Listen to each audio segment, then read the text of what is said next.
सो hello everyone, इस particular class में we'll see the absolute basics of percentage and ratio. ठीक है, बिल्कुल बिगनर फ्रेंडली क्लास है. इसमें कोई क्वेश्चन डिस्कस नहीं होने वाले हैं. Will just have a look at absolute basics. तो स्टार्ट करते हैं परसेंटेज से. ठीक है, तो सबसे पहले समझते हैं परसेंटेज बेसिकली है क्या. परसेंटेज है comparison of any number with respect to 100. क्योंकि 100 जो एक नंबर है वो काफ़ी ईजी नंबर है. 100 ऐड करना हो, सब्ट्रैक्ट करना हो, मल्टीप्लाई करना हो, डिवाइड करना हो, काफ़ी ईजी है. इसीलिए हम किसी भी नंबर को 100 से कंपेयर करते हैं और इसी कॉन्सेप्ट को बोलते हैं कॉन्सेप्ट ऑफ परसेंटेज. जैसे फॉर एग्जांपल एक स्टूडेंट है ए, एक स्टूडेंट है बी. लेट से ए को 25 में से 16 मार्क्स आए और बी को 20 में 15 मार्क्स आए. अभी यहाँ पे नंबर ऑफ मार्क्स कोड वो भी डिफरेंट है और total number of marks in the examination वो भी डिफरेंट है. तो कैसे कंपेयर करें इन दोनों में से कौन सा स्टूडेंट बेटर है. तो ये कंपैरिजन करने के लिए what we simply do is we convert these fractions. ये जो फ्रैक्शंस है ना, ये एक फ्रैक्शन है और ये एक फ्रैक्शन है. इन दोनों फ्रैक्शन को हम परसेंट में कन्वर्ट करते हैं. तो यहीं पे आता है आपका सबसे पहला बेसिक कॉन्सेप्ट. अगर आपको एक फ्रैक्शन को परसेंट में कन्वर्ट करना है तो you will have to multiply by 100. Okay, और अगर आपको एक परसेंट को फ्रैक्शन में कन्वर्ट करना है तो you will have to divide by 100. ठीक है, this is the first basic concept. तो अभी इसको कन्वर्ट करते हैं लेट से. तो 16/25 into 100 which means A scored 64% marks. ठीक है, ऑन द अदर हैंड अगर इसमें इंटू 100 करोगे तो बी स्कोर्ड 75% मार्क्स. ठीक है, तो यहाँ पे देख सकते हो आप लोग कि B is a better student क्योंकि अभी हमने दोनों के मार्क्स को परसेंट में कन्वर्ट कर दिया है. सो बेसिकली अब आप डायरेक्टली परसेंट का कंपैरिजन कर सकते हो. ठीक है, सो ये बिल्कुल एब्सोल्यूट बेसिक्स है. अभी हमने देखा कि फ्रैक्शन को परसेंट करना हो तो इंटू 100 और परसेंट टू फ्रैक्शन करना हो तो डिवाइडेड बाई 100 करते हैं. ठीक है, अभी इसके बाद कुछ स्टैंडर्ड फ्रैक्शंस हैं जो हम सभी को याद होने चाहिए ताकि हमारा सारा कैलकुलेशन पूरा अरिथमेटिक का वो इजी हो जाए. ठीक है, तो स्टैंडर्ड फ्रैक्शंस क्या हैं. 1/1, 1/2, 1/3, 1/4, 1/5, 1/6, 1/7, 1/8, 1/9, 1/10, 1/11 एंड 1/12. अभी के लिए बिगनर्स के लिए इतना ही काफ़ी है. ठीक है, ये जितने भी फ्रैक्शंस हैं सभी को परसेंट में कन्वर्ट करने के लिए हमें क्या करना होगा. We will have to multiply each fraction by 100 और उसकी परसेंटेज वैल्यू लिखनी होगी. ठीक है, तो अभी यहाँ पे आते हैं. इसको हमने 100 से मल्टीप्लाई किया तो वी विल गेट 100%. इसको 100 से मल्टीप्लाई किया तो वी विल गेट 50%. इसको किया तो वी विल गेट 33 1/3%. इसको किया तो 25%. इसको किया तो 20%. सिमिलरली 100/6 करोगे तो 16/3% मिलता है. ठीक है, सिमिलरली 100/7 करोगे तो 14, देखो नीचे 7 आएगा. 14 into 7 98. 14/7%. 1/8 is 12 1/2%. 1/9 is 11 1/9%. 1/10 is 10%. 1/11 is 9 1/11%. and 1/12 is how much. 100/12 या फिर देखो 100/12 करोगे या फिर ये करोगे 4 से तो 25/3 है ना. तो 8 1/3%. ठीक है, तो ये इतने स्टैंडर्ड फ्रैक्शंस हैं जो हमें याद होने चाहिए। एक बार फिर से देखते हैं, this is easy. 1/2 is 50%, 1/3 is 33.33 या फिर 33 1/3%, ठीक है। 1/4 is easy, 1/5 is easy, 1/6 is 16 2/3%, 1/7 is 14 2/7%, 1/8 is 12 1/2%, 1/9 is 11 1/9%, and so on, ठीक है। अब इन स्टैंडर्ड फ्रैक्शंस के अलावा इन्हीं स्टैंडर्ड फ्रैक्शंस में कुछ मल्टीप्लाई करके हम और फ्रैक्शंस बनाते हैं। जैसे फॉर एग्जांपल 1/3 ये होता है 33 1/3%। अगर दोनों तरफ हमने 2 से मल्टीप्लाई कर दिया तो क्या आएगा 2/3, और इधर भी 2 से करोगे तो क्या आएगा 66 2/3%। तो ये एक डिराइव्ड फ्रैक्शन है, एक स्टैंडर्ड फ्रैक्शन में दोनों तरफ कुछ मल्टीप्लाई करके बना है। तो ऐसे बहुत सारे डिराइव्ड फ्रैक्शंस होते हैं, बट जस्ट बिकॉज ये क्लास बिल्कुल एब्सोल्यूट बेसिक्स का क्लास है, बिगिनर्स के लिए है, तो ये वाले कॉन्सेप्ट्स अभी हम उतना नहीं देखेंगे, ठीक है। एक और एग्जांपल देख लो, जैसे 1/8, इस दोनों में अगर 5 मल्टीप्लाई किया, 1/8 इज 12 1/2%, दोनों तरफ 5 किया तो क्या आएगा 5/8, एंड दिस इज 60 + 2.5 यानी कि 62 1/2%, ठीक है। तो 5/8 होता है 62 1/2%। ये भी एक स्टैंडर्ड फ्रैक्शंस है जो कि आपको धीरे धीरे प्रैक्टिस करते करते याद हो जाएगा, ओके। सो अभी हमने फ्रैक्शंस को परसेंट में कन्वर्ट करना सीख लिया है। क्या करते हैं हम, मल्टीप्लाई करते हैं 100 से। अभी इसका उल्टा, ठीक है, परसेंट टू फ्रैक्शन कैसे करें, यहीं से एग्जांपल लो। जैसे कि 1% है, लेट्स से 11 1/9%, है ना। 11 1/9%, इसको कन्वर्ट करना है फ्रैक्शन में। तो सबसे पहले ये मिक्स फ्रैक्शन को फॉर्म है, इसको लिखो पूरे फ्रैक्शन में। 11 9 या 99 + 1 100/9, 100/9%, ठीक है। और फ्रैक्शन में कन्वर्ट करने के लिए 100/9 में 1/100 से मल्टीप्लाई या फिर 100 से डिवाइड, एक ही बात है, ठीक है। तो 1/9 फ्रैक्शन है 11 1/9% का, ठीक है। अभी सिमिलरली मैं आपसे पूछ दूँ कि लेट्स से 66% का फ्रैक्शन क्या होगा, तो कुछ नहीं करना है, 66/100, ठीक है। 2 से 22/50, यही सिंपल फ्रैक्शन होगा 66% का, ठीक है। मैं आपसे पूछ दूँ 37.5% का फ्रैक्शन क्या होगा,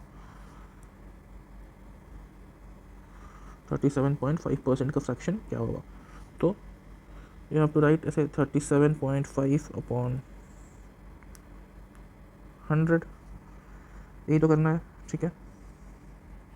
ये पॉइंट हटाओगे तो एक और आएगा जीरो नीचे, ये आ गया 375/1000, ठीक है। अभी किससे करें, 25 से करें, 25 से 4 बार में 40, 25 से एक बार में 25, फिर कितना बचा 12, फिर 15, 15/40, एक बार फिर से 5 से कर दें 3 8। सो बेसिकली 37.5% इज फ्रैक्शन के फॉर्म में 3/8, ठीक है। तो आप परसेंट टू फ्रैक्शन और फ्रैक्शन टू परसेंट कन्वर्जन सीख गया। इसके बाद आता है बेसिक यूनिटरी मेथड और उससे इंक्रीज डिक्रीज लिखना, ठीक है। देखो अभी लेट्स से 20% इसका फ्रैक्शन है 1/5, ठीक है। इसका मतलब क्या होता है, अगर कोई भी चीज़ मैं आपसे बोलूँगा कि 20% से बढ़ गई कोई भी चीज़, इसका मतलब होता है कि वो 5 यूनिट से बढ़कर 6 यूनिट हो गई, ठीक है। अब देखो 20% का फ्रैक्शन 1/5 है, तो 20% इंक्रीज़ का फ्रैक्शन क्या होगा, ये 20% इंक्रीज़ है, 20% इंक्रीज़ का फ्रैक्शन क्या होगा, देखो 1/5 है तो इंक्रीज़ का फ्रैक्शन 6/5।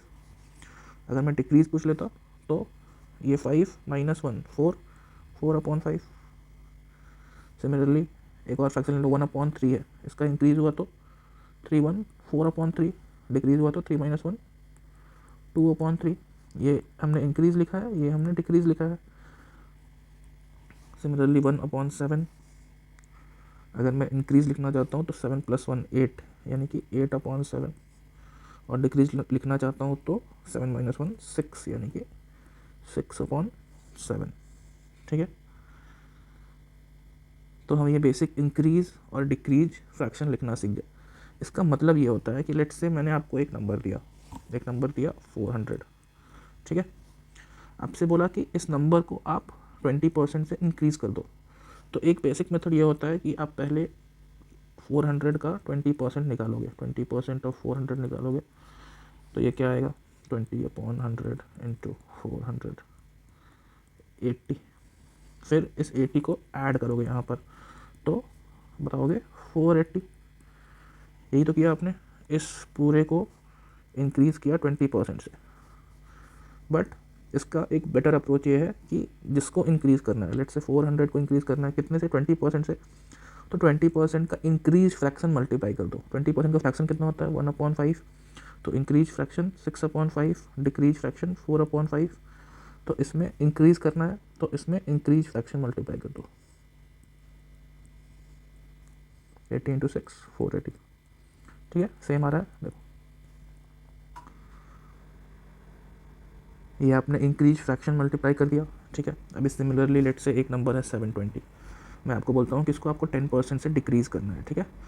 तो अभी आप इसका 10% निकालोगे 72, फिर 72 720 - 72 करोगे, तो उतना नहीं करना है। 10% का डिक्रीज, तो सबसे पहले 10% का फ्रैक्शन बताओ। 10% का फ्रैक्शन होता है 1/10, और इसका डिक्रीज़ करना है, तो डिक्रीज़ मतलब 10 - 1 9/10, ठीक है। तो बेसिकली इसमें 9/10 से मल्टीप्लाई करोगे, तो 72 × 9 जो भी वैल्यू आएगी, ये वही वैल्यू है जो आपने 720 को 10% से डिक्रीज़ कर दिया, ठीक है।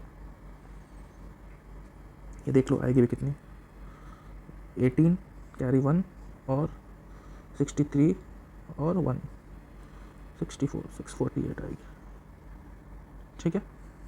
तो इंक्रीज डिक्रीज़ करना एक नंबर को सीख गए परसेंटेज से, ठीक है।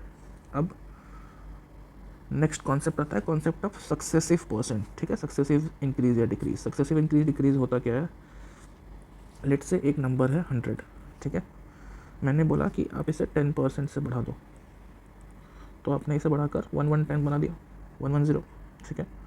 मैंने बोला कि 10% से एक बार और बढ़ा दो, ठीक है। यही बोलने का तरीका है कि इस नंबर को 10% से सक्सेसिवली इंक्रीज़ कर दो 2 बार। तो अगर इसको 10% से एक बार और बढ़ाएंगे तो क्या करेंगे, इसका 10% निकालेंगे, विच इज़ 10% ऑफ 110 इज़ 11, तो इसमें 11 ऐड करेंगे, तो बेसिकली नंबर बनेगा नया 121, ठीक है। अगर इसको फिर से 10% बढ़ाना हो तो इसका 10% निकालेंगे, यानी कि इसमें प्लस 12.1 करेंगे, ठीक है। तो नया नंबर बनेगा 133.1, यही तो बनेगा। तो यहाँ पे आप देखोगे कि अगर मैंने आपसे बोला कि नंबर को सक्सेसिव इंक्रीज़ करना, मतलब एक बार 10% से, फिर जो आया उसको 10% से, फिर जो नंबर आया इसको 10% से इंक्रीज़ करो, तो एक आपको नंबर मिलेगा, ठीक है।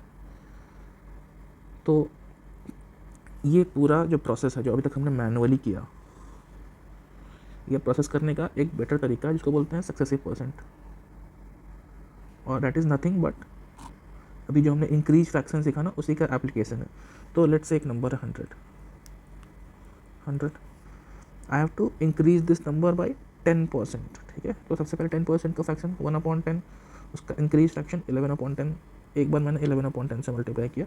ये जो भी लिखा मैंने अभी, ये पूरा जो भी लिखा, ये पूरा टर्म, ये जो भी आएगा दैट इज़ 100 इंक्रीज बाई 10%।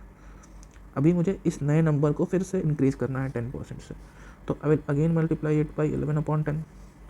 अभी ये जो नंबर आया दूसरा पूरा number, this is 100 increase by 10%, और जो नया नंबर आया वो भी इंक्रीज बाई 10%, तो बेसिकली 100 पे 2 इंक्रीज 10% ईच। अभी इसे एक बार और 10% इंक्रीज़ करना है, तो एक बार और 11/10 मल्टीप्लाई, ठीक है। देखो ये क्या आ गया, ऊपर में आया 1331, 11 का क्यूब 1331/10, या फिर 133.1, ठीक है, सेम नंबर आएगा। तो ये है बेसिक सक्सेसिव परसेंट इंक्रीज और डिक्रीज़ का, ठीक है। जैसे एग्जांपल के लिए मैंने आपसे बोला कि एक नंबर है लेट्स से 200, इसको आपको पहले 10% इंक्रीज़ करना है, फिर 20%, इंक्रीज़ करना है और उसके बाद 30% का डिक्रीज़ करना है, ठीक है, और बताना है कि नंबर क्या आएगा। तो पूरा कैलकुलेशन नहीं करेंगे, देखो 210% का इंक्रीज़ के लिए फ्रैक्शन क्या आएगा 11/10, फिर 20% का इंक्रीज़ के लिए फ्रैक्शन क्या आएगा, इसका फ्रैक्शन होता है 1/5, तो इंक्रीज़ का फ्रैक्शन 6/5, ठीक है, और 30% का डिक्रीज़ के लिए क्या होता है फ्रैक्शन 3/10, तो डिक्रीज फ्रैक्शन क्या आएगा 7/10, ठीक है, तो इंटू 7/10 कर देंगे, ये कट। तो बेसिकली आपका जो भी आ रहा है ऊपर में क्या आ रहा है 22 इंटू 6 इंटू 7, तो 22 इंटू 42/5, ये कितना आ रहा है 84 इंटू 11 है, ठीक है, या फिर ये कितना हो जाएगा 4 2 और 924/5 है, ठीक है, या फिर इसका एक बार डबल कर दो 1848 1848/10 या फिर 184.8, ठीक है। तो ये 3 सक्सेसिव 200 पे 10% का इंक्रीज, फिर 20% का इंक्रीज और फिर 30% का डिक्रीज करने के बाद जो नंबर हमें मिलता है वो मिलता है 184.8, ठीक है। ये है कॉन्सेप्ट सक्सेसिव इंक्रीज और डिक्रीज का।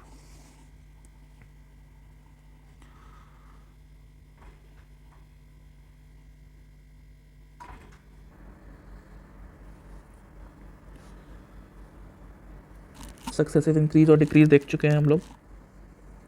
So now the next concept is, देखो अभी हम पूरा चैप्टर नहीं पढ़ रहे हैं, सिर्फ बेसिक कॉन्सेप्ट्स पढ़ रहे हैं ताकि इन कॉन्सेप्ट्स का एप्लीकेशन जब हम दूसरे चैप्टर्स में करें तो बेसिकली आप लोग सभी कैचअप कर पाओ, ठीक है। तो परसेंट में सिर्फ यही कॉन्सेप्ट्स हैं, इंक्रीज डिक्रीज और सक्सेसिव, ठीक है। अभी नेक्स्ट आते हैं रेशियो पर, क्योंकि ये भी यूज़ होता है, ठीक है। तो सबसे पहले देखो रेशियो दिखता कैसा है, ऐसे ही लिखते हैं, इस ये मैंने लिखा है 2:3 या फिर 2:3, इसको पढ़ते हैं 2, इसको पढ़ते हैं रेशियो या फिर 2 और 3। तो एक तो ये क्वांटिटी है और एक है ये एक फ्रैक्शन 2/3, ठीक है। जनरली हम क्या करते हैं, हम जनरली इन दोनों को सेम मानते हैं, कभी कभी इंटरचेंजेबली यूज़ कर लेते हैं, इसके जगह ये लिख देते हैं, इसके जगह ये लिख देते हैं, बट इन मैथमेटिकल टर्म्स दोनों सेम नहीं है। देखो इस टर्म का मतलब क्या है, इस टर्म का मतलब है, देखो इन दोनों का सम कितना है 5 है ना, तो इस टर्म का मतलब है कि कोई भी क्वांटिटी उसके 5 टुकड़े होंगे, ठीक है, और 5 टुकड़े में से 2 टुकड़ा फर्स्ट वाले के पास जाएगा और 3 टुकड़ा सेकंड वाले के पास, 2 टुकड़ा फर्स्ट के पास और 3 टुकड़ा सेकंड के पास, ये होता है रेशियो का मतलब।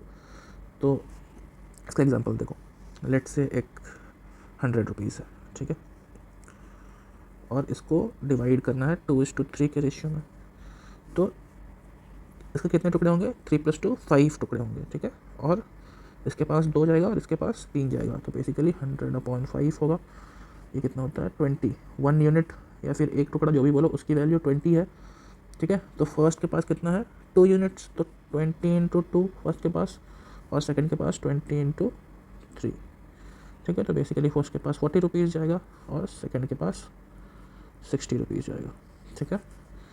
ये है बेसिक रेशियो और उसमें स्प्लिट करना, ठीक है। अभी लेट से 3 लोग होते, वही 100 रुपीज़ हमें 3 लोग में स्प्लिट करना होता, 3 2 1, 3 2 5 1 6 हो गया, एक और मान लो 4 लोग होते, 3 2 1 4, 4 लोगों में स्प्लिट करना होता 100 रुपीज़, ठीक है, इस रेशियो में 3 2 1 4 के रेशियो में। तो कैसे करते हैं, सबसे पहले कितने टुकड़े होंगे, तो 4 1 5 और 7 3 10, ठीक है, तो टोटल 10 टुकड़े होंगे, तो 100/10, इसकी वैल्यू 10, ये है 1 यूनिट की वैल्यू। तो अभी इसके पास कितना है 3 यूनिट, तो 30 रुपीज़, इसके पास कितना है 2 यूनिट 20 रुपीज़, इसके पास कितना है 1 यूनिट 10 रुपीज़, इसके पास कितना है 4 यूनिट यानी कि 40 रुपीज़, ठीक है। तो बेसिकली आप रेशियो स्प्लिट करना सीखे, इसी को बोलते हैं 100 को 3 2 1 4 में स्प्लिट करना। अभी इसके बाद एक और बेसिक, रेशियो का इन्वर्स करना, ठीक है। इन्वर्स रेशियो का डेफिनेशन क्या होता है, देखो अगर मैंने बोला ए और बी, ठीक है, इनका रेशियो है 2:3 का, ठीक है। तो इन्वर्स रेशियो का डेफिनेशन ये होता है कि आपको इनको रेसिप्रोकल करना होता है, ठीक है। तो ए और बी का इन्वर्स, ठीक है, क्या होगा 1/2:1/3। बट ये जो फ्रैक्शंस है ना, इनको हमें फिर से सिंप्लीफाई करके होल नंबर लाना पड़ेगा। तो ये नीचे है 3 और 2, इनका एलसीएम क्या होता है 6। तो इस पूरे रेशियो को हम 6 से मल्टीप्लाई कर देते हैं, क्योंकि पूरे रेशियो को हम किसी भी नंबर से मल्टीप्लाई कर सकते हैं, उसमें कोई फ़र्क नहीं पड़ेगा जब तक से हम सभी टर्म्स को कर रहे हैं, ठीक है। तो पूरे को 6 से मल्टीप्लाई किया तो क्या बना 3:2, ठीक है।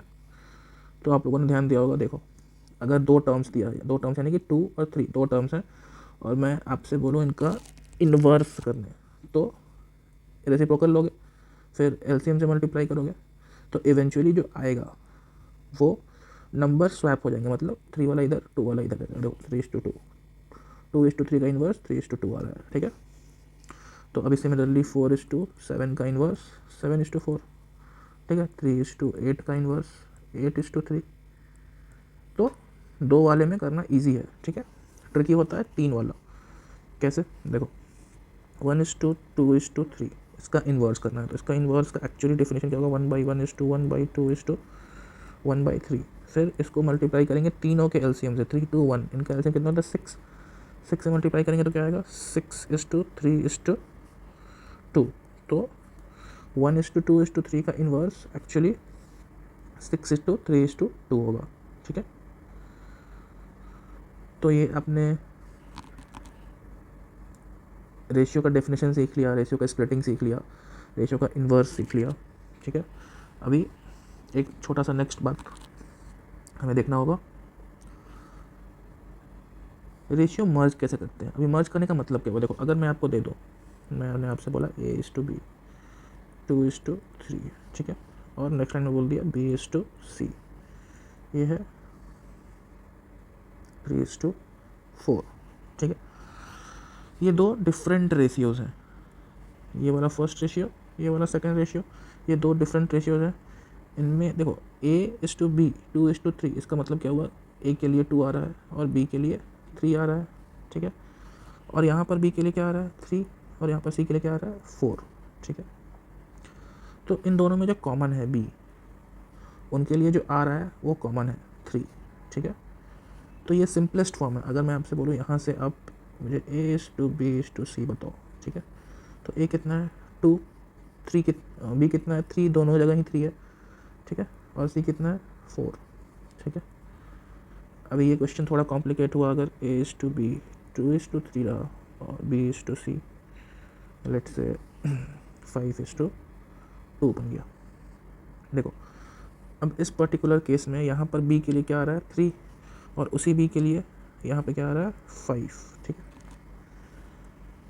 तो जब दोनों ही B की वैल्यूज़ हैं, ये 3 और ये 5 दोनों ही B की वैल्यूज़ हैं, तो दोनों सेम बनाना पड़ेगा हमें, बेसिकली सेम होनी चाहिए, ठीक है। तो सेम बनाना पड़ेगा, तो कैसे बनाए 3 और 5, ठीक है। 3 और 5 इन दोनों को सेम बनाने के लिए आपको 3 को मल्टीप्लाई करना पड़ेगा 5 से, और 5 को मल्टीप्लाई करना पड़ेगा 3 से, तभी दोनों सेम बनेंगे, यानी कि 15 बन जाएंगे, है ना। तो A:B कितना आ जाएगा 10:15, और B:C कितना आ जाएगा 15:6, ठीक है।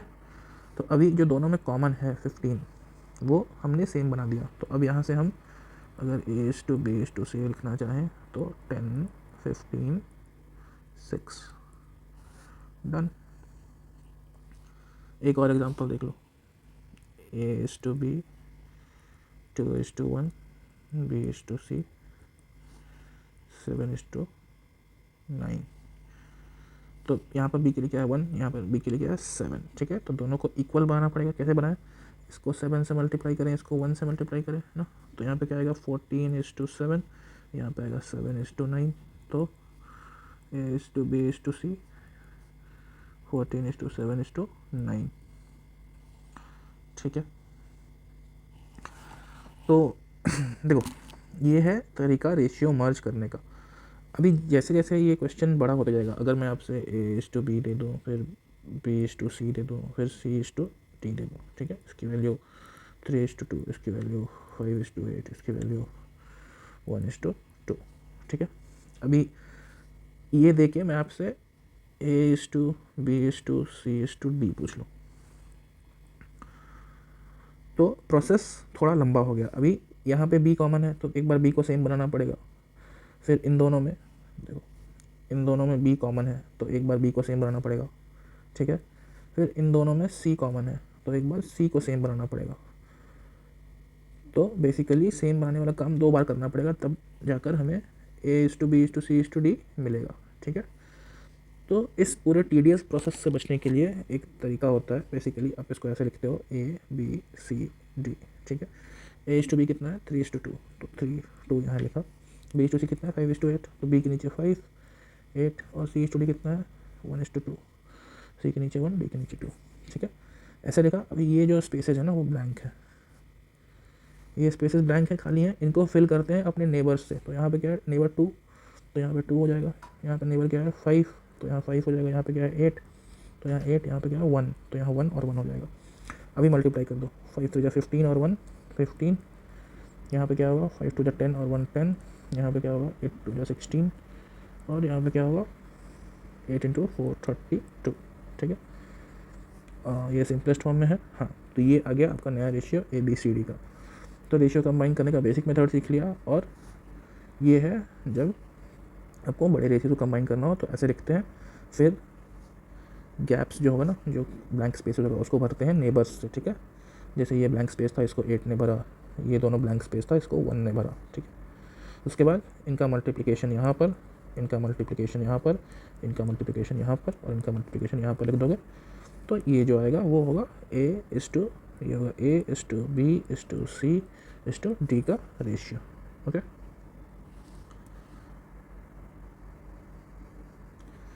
तो ये हो गया कॉम्बिनेशन ऑफ रेशियो। एक और लास्ट छोटा सा कॉन्सेप्ट देखेंगे हम, क्योंकि एज आई सेड हम पूरा चैप्टर नहीं पढ़ रहे हैं। देखो A:B, इसकी वैल्यू 2:3, ठीक। एक और दूसरा रेशियो है कोई भी, ठीक है ना, X:Y, इसकी रेशियो 7:9, मान लो ऐसा दे रखा है, ठीक है। ये एक रेशियो है और एक दूसरी रेशियो है, ठीक है। अब लेट्स से मैंने फॉर सम रीज़न आपको बोला कि फर्स्ट वाले में जो ये 3 है, ठीक है, यानी कि फर्स्ट वाले में जो 3 है यानी कि जो B है वो सेकंड वाले के Y यानी कि 9 के इक्वल होना चाहिए, ठीक है। कभी कभी ऐसा प्रैक्टिकल सिचुएशन आता है, तो बेसिकली आपको इन दोनों टर्म्स को 3 और 9 को इक्वल करना है। तो अगर इन दोनों टर्म्स को इक्वल करना है तो क्या करोगे, फर्स्ट वाले में 3 मल्टीप्लाई कर दोगे, ठीक है, और सेकेंड वाले में 1, तो इक्वल हो जाएगा दोनों ही, ठीक है। तो देखो 6 और 9 है फर्स्ट वाला रेशियो और सेकेंड वाला है 7 और 9, ठीक है। तो आपने ये टर्म इक्वल करना सीख लिया, ठीक है। अभी लेट से इसी एग्जांपल में आपको बोलो कि 2 और 7 को इक्वल कर दो, ठीक है। तो क्या करोगे, ऊपर वाले में 7 से मल्टीप्लाई, नीचे वाले में 2 से मल्टीप्लाई, 2:3 7:9, 2 और 7 को इक्वल करना है। तो यहाँ पर 7 से मल्टीप्लाई, यहाँ पर 2 से मल्टीप्लाई, क्या बन गया 14:21 और 14:18। देखो ये दोनों इक्वल हो गए, तो इंडिविजुअल टर्म्स इक्वल करना आ गया, ठीक है। अब कभी कभी ज़रूरत पड़ती है सम और डिफरेंस इक्वल करने की, तो वो सीख लो। जैसे 2:3 7:9, ठीक है। मैंने बोला कि इन दोनों का सम इक्वल करो, तो इन दोनों का सम क्या है, अभी यहाँ पर 5 और इन दोनों का सम क्या है 16, ठीक है। 5 और 16 को इक्वल कैसे बनाए, इन दोनों का एलसीएम यानी कि 80 बनाना पड़ेगा, ठीक है। कैसे करेंगे, यहाँ पे 16 से मल्टीप्लाई, यहाँ पर 5 से मल्टीप्लाई, ठीक है। तो ऊपर वाला रेशियो बनेगा 16 से मल्टीप्लाई करके 32 और 48, और नीचे वाला 5 से मल्टीप्लाई करके बनेगा 35 और 45, ठीक है। अभी आप देखोगे तो आपका एक्चुअल रेशियो भी मेंटेन्ड है जो आपने लिखा था 2:3 और 7:9 का, और इन दोनों का सम इक्वल है जो कि 80 है। तो आपने सम इक्वल कर लिया, ठीक है। सिमिलरली 2:3 7:9, अभी डिफरेंस इक्वल करना सीखो, ठीक है। इन दोनों का डिफरेंस क्या है 1 और इन दोनों का डिफरेंस क्या है 2। 1 और 2 को इक्वल करने के लिए आपको ऊपर वाले को 2 से मल्टीप्लाई करना होगा, ठीक है। तो बेसिकली ऊपर वाले को 2 से मल्टीप्लाई करेंगे तो 4 6 7 9। देखो अब इसमें रेशियो तो मेंटेन है पहले की तरह, बट यहाँ भी डिफरेंस 2 का है और यहाँ भी डिफरेंस 2 का है, ठीक है।